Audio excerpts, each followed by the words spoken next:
ஏற்கனவே இன்ஜெக்ஷன் போட்டிருக்கல, மறுபடியும் அதை ஃபாலோ பண்ணுங்க. தென் இதை முடிஞ்சதும் ரீப்ளேஸ் பண்ணிடுங்க. Okay sir.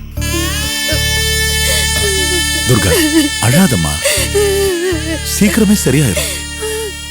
பயமா இருக்குதுங்க. அவனுக்கு ஏதாவது ஒண்ணுன்னா என்னால தாங்கிக்கவே முடியாது. நீயா கற்பனை பண்ணிட்டு எதுவும் பேசாத. அவனுக்கு ஒண்ணு இல்ல, லேசாதான் அடிபட்டு.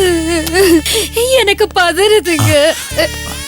டாக்டர், என் பையனுக்கு எப்படி இருக்கு? அவருடைய கையை ஃப்ராக்சர் ஆயிருக்கு. அது ஒண்ணுதான் பெரிய அடி. உடம்புல அங்கங்க அடிபட்டிருக்கு. But nothing to worry. பேஷண்ட்டுக்கு மயக்க மருந்து கொடுத்துருக்கேன். அவர் மயக்கத்தில் இருக்காரு. கண்ணு முடிச்சதும் போய் பாருங்க. ஓகே? என்னங்க, திவாவுக்கு கையொடிஞ்சு போச்சாங்க. எனக்கு பண்றது? ஐயோ துர்கா, இதெல்லாம் சரியாகிற விஷயம் தான். பாவங்க அவன். இப்படியா அவனுக்கு பிரச்சனை மேல பிரச்சனையா வரணும்? லைஃப்ல இதெல்லாம் வரத்தான் செய்யும். நீ கொஞ்சம் அமைதியா இரு, நான் இப்ப வந்துடுறேன். எங்க போறீங்க? திவாவுக்கு அடிபட்டத சக்திக்கு இன்ஃபார்ம் பண்ணோம். ஃபோன் பண்ணிட்டு வந்தேன். என்னது? அந்த நாசமா போனவளுக்கு தகவல் சொல்ல போறீங்களா? அதெல்லாம் ஒண்ணு வேண்டாம், நீங்க சும்மா இருங்க. என்ன துர்கா, நீ கட்டின புருஷனுக்கு ஆக்சிடென்ட் ஆயிருக்கும் போது அதை சொல்லாம மறைக்கிறது நாளைக்கு தப்பாயிரும்ல? என்ன பெருசா தப்பா போயிடும்? அந்த நாசமா போனவளை கட்டி வச்சுதா என் பிள்ளைக்கு ஒண்ணு கிடக்க ஒண்ணு ஆகிட்டு இருக்கு. அவளுக்கு எதுவும் சொல்ல வேண்டாம். துர்கா, முட்டாள்தனமா பேசாத. சக்திக்கு சொல்லித்தான் ஆகணும். நீங்க முட்டாள்தனமா எதுவும் பண்ணாதீங்க. துர்கா, 1000 தான் பிரச்சனை இருந்தாலும் சக்தி அவனுடைய ஒய்ஃப். அப்படியா? சரி, திவா கண் முழிக்கட்டும். அவங்கிட்டயே உனக்கு பொண்டாட்டி வேணுமா அம்மா வேணுமான்னு கேட்டுட்டு அப்புறம் அவளுக்கு தகவல் சொல்லுங்க. என்ன துர்கா இது? சக்தி மட்டும் இங்க வந்தா அப்புறம் நான் போயிடுவேன். அப்புறம் திவாகர் தாயில்ல பிள்ளைய ஆயிடுவா. அவ்வளவுதான் சொல்லு. துர்கா,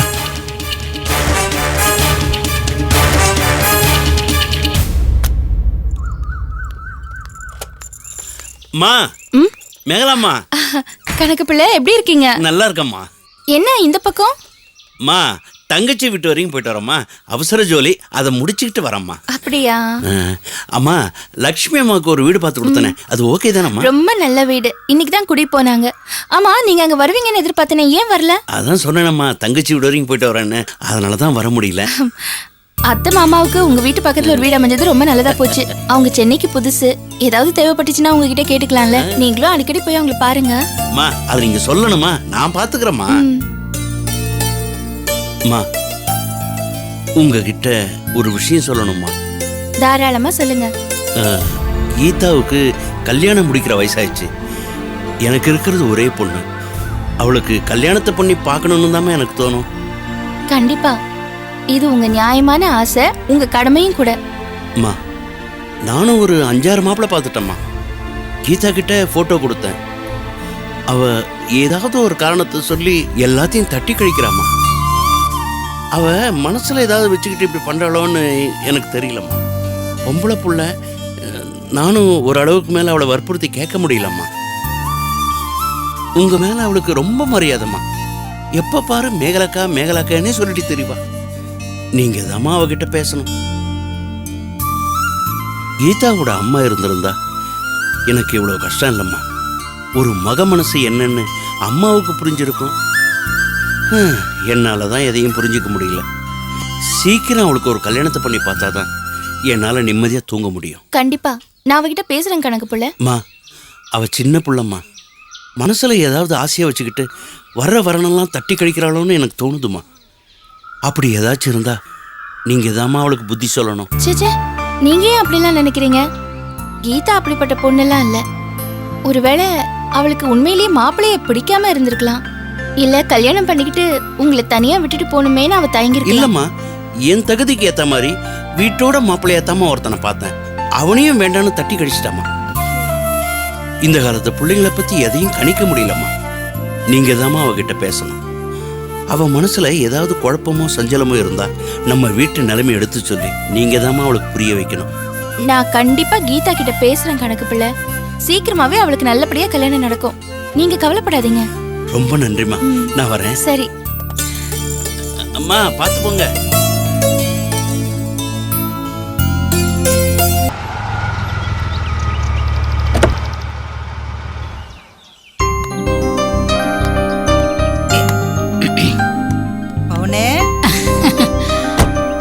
எப்படி இருக்கீங்க?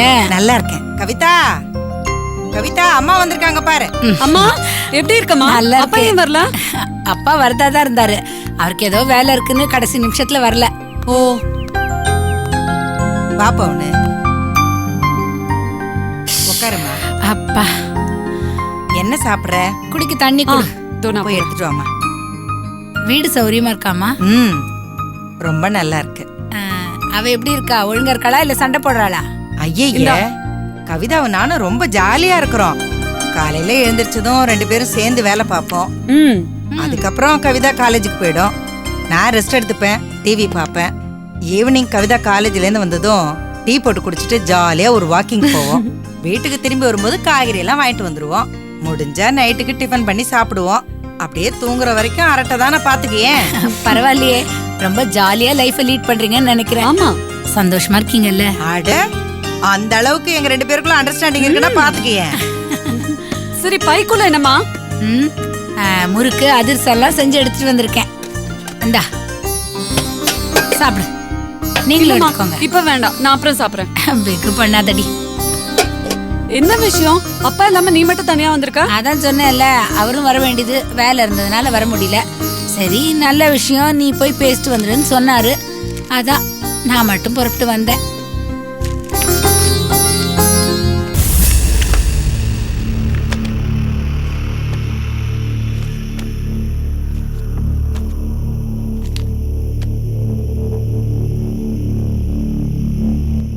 என்ன இதெல்லாம்?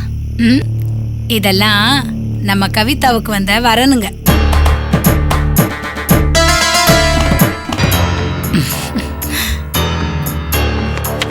இந்த பையன் டாக்டரா இருக்கான்.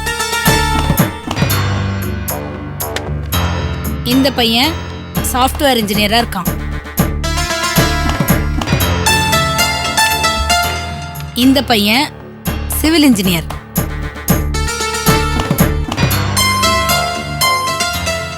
இந்த பையன் திருப்பூர்ல டெக்ஸ்டைல்ஸ் பிசினஸ் பண்ணிட்டு இருக்கான். அம்மாடி கவிதா, இதுல நீ யாரையுமே வேணான்னு சொல்ல முடியாது. ஏன்னா அத்தனை பேருமே நல்ல தகுதியானவங்க. இப்ப நீ என்ன செய்யணும் தெரியுமா? இந்த 4 பேர்ல உனக்கு யார பிடிச்சிருக்குன்னு நீ செலக்ட் பண்ண வேண்டியதுதான். அம்மா, எனக்கு இப்ப கல்யாணம் படிக்கிற ஐடியா இல்ல, என்ன விட்டுரு. என்னடி பேசுற? உனக்கு கல்யாண வயசு வந்துருச்சு. நான் இப்பதானே படிச்சிட்டு இருக்கேன். படிப்பை முடிச்சிட்டு அப்புறம் நான் தான் வேணான்றல விட்டுறேன். நாங்க போய் ஜோசியர்கிட்ட உன் ஜாதகத்தை காமிச்சோம். இன்னும் 2-3 மாசத்துக்குள்ள உனக்கு கல்யாணத்தை நடத்தி முடிக்கணுமா, இல்லைன்னா அந்த தசா புக்தி ஏதோ மாறிடும்னு சொன்னாரு. கல்யாண யோகம் வந்திருக்கும் போதே கல்யாணம் பண்ணிட வேணாமா? இங்க பாருங்கம்மா, கல்யாணம்ன்றது நம்ம வசதிக்கு ஏத்த மாதிரி பண்றது, ஜோசியக்காரன் வசதிக்கு ஏத்த மாதிரி பண்றது இல்ல. அவன் 1008 சொல்லுவான். ஏன் மனசு, ஏன் யோசனை எல்லாம் இருக்குல்ல, அத பத்தி நீங்க நினைச்சு பாத்தீங்களா? ஏண்டி, பெத்தவங்க எங்களுக்கு உன் எதிர்காலத்து மேல அக்கறை இருக்காதா? இல்ல, நான் சொல்லல. ஆனா என்னோட முடிவு தான். எனக்கு இப்போதைக்கு கல்யாணம் படிக்கிற ஐடியா இல்ல, என்ன விட்டுருங்க. இந்தடி நில்லுடி.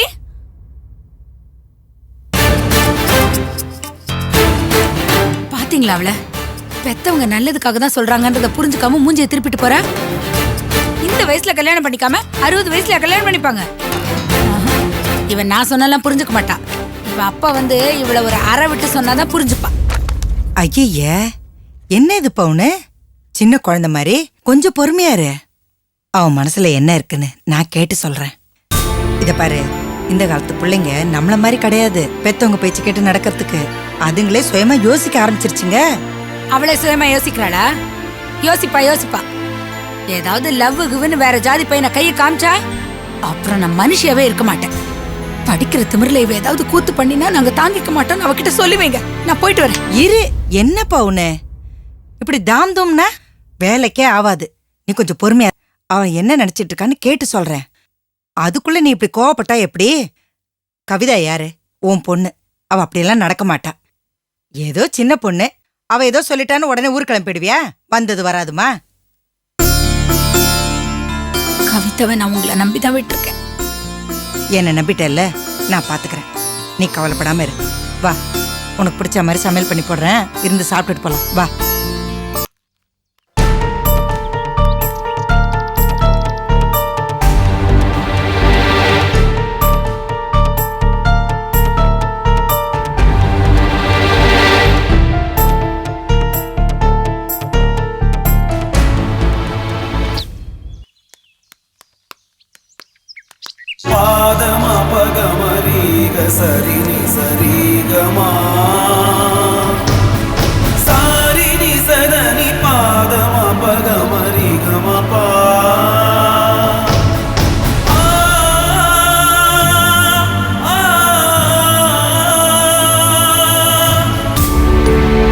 வாமா கண்மணி.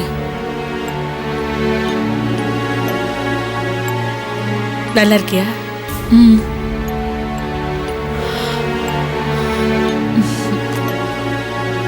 அத்தை கூட போறதா முடிவு பண்ணிட்டியா? சந்தோஷம். நீ கொஞ்சம் பொறுமையா மனசு வச்சா உன் புருஷனோட மனசை மாத்திர முடியும்னு அக்கா நினைக்கிறாங்க. நாங்களும் அதைத்தான் நம்புறோம். உன் நல்ல மனசுக்கு நீ எங்க இருந்தாலும் நல்லா இருப்ப கண்மணி. என்னடா சரவணா, பேயறிஞ்ச மாதிரி இருக்க? அதெல்லாம் ஒண்ணும் இல்லையே. சரி, அண்ணி வந்திருக்கிறா. என்ன நல்லா இருக்கிறீங்களா, எப்படி இருக்கீங்கன்னு ஒரு வார்த்தை கூட கேட்கலையாடா? இல்ல, அம்மா பேசிட்டு இருந்தாங்க, அதான்.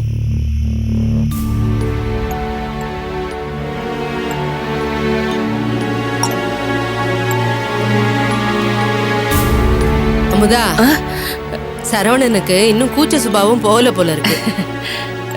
சரிக்கா, நீங்க பேசிக்கிட்டு இருங்க, நான் சமையல் ரெடி பண்ணிடுறேன். சாப்பிட்டு போலாம். சரிம்மா.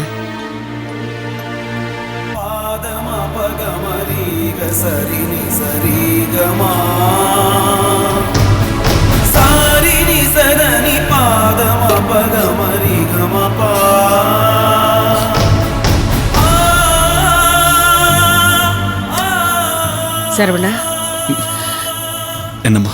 என்னடா ஏன் ஒரு மாதிரியா இருக்க? என்ன விஷயம்? அதெல்லாம் ஒண்ணும் இல்ல. பொய் சொல்லாத. கண்மணி இந்த வீட்டுக்கு வந்த நிமிஷத்துல இருந்து உன் முகமே சரியில்லை. நான் பார்த்துட்டு தானே இருக்கேன். என்ன விஷயம்? ஏம்மா, நீயும் பெரியம்மாவும் ஒண்ணு சேர்ந்து கண்மணி அங்க சேர்த்து வைக்கிறதுக்கு முயற்சி பண்றீங்களா? பூபதி என்ன மாதிரி ஒரு ஆள் கண்மணி கிடைச்சா என்ன கிடைக்காட்டேனம்மா? கண்மணி நீங்க கஷ்டப்பட்டு அனுப்புறீங்களா? எதுக்காக? மேற்கொண்டு அவங்க கஷ்டப்படணுங்கிறதுக்காகவா? அதான் நடக்க போகுது. ஏம்மா, உனக்கு கண்மணியை பார்த்தா பாவமா தெரியல? தினமும் குடிச்சிட்டு வந்து அடிக்க போறாரு. அதுவும் இல்லாம இப்ப அந்த வீட்டுல இன்னொருத்தி வேற. பாவம்மா கண்மணி. மறுபடியும் கஷ்டப்படுறதுக்காக கண்மணி அந்த வீட்டுக்கு அனுப்ப போறீங்களா? இது நியாயமாம்மா? அதை விட கண்மணிக்கு நானே வாழ்க்கை கொடுக்கலான்னு இருக்கேன்.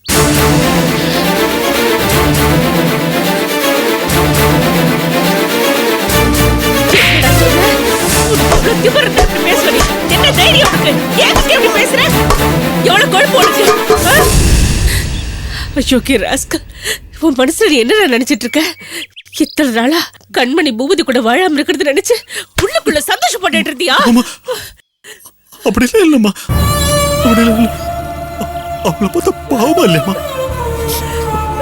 அம்மா, கண்மணி சந்தோஷமா இருக்கணும்மா, அவ்வளவுதாம்மா. மன்னிச்சிருமா, தப்பா இருந்தா மன்னிச்சிருமா. வேண்டாண்டா, ஏற்கனவே அந்த பிள்ளைக்கு 1008 பிரச்சனை, வேதனைப்பட்டு இருக்கா. புதுசா ஒரு புதத்தை நீ வேற கிளப்பி விட்டுறாத. பாவண்டாவ எவ்வளவுதான் தாக்குவா? காதலிச்ச பொண்ணுக்கு தன்னால ஒரு சங்கடம் வருதுன்னா சத்தம் இல்லாம ஒதுங்கிக்கணும். அப்பதான் அவன் மேல உனக்கு உண்மையான பிரியம் இருக்குன்னு அர்த்தம். உனக்கு அவன் மேல உண்மையான அக்கறை இருந்தா நீ உன் பங்குக்கு ஒரு சின்ன கஷ்டத்தை கூட அவளுக்கு நீ தரக்கூடாது.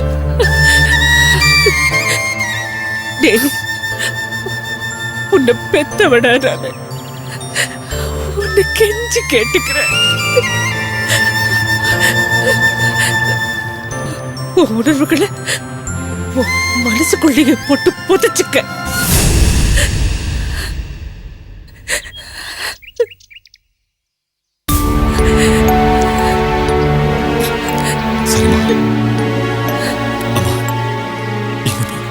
கண்மணி பத்தி நினைப்பு சுத்தமா எனக்கு வராது.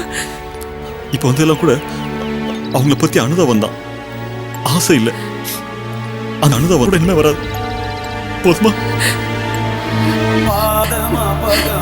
சந்தோஷம்டா, நீ என் பிள்ளைடா, என் பிள்ளை. என் பேச்ச தட்ட மாட்டேன்னு எனக்கு தெரியும். போலாம்.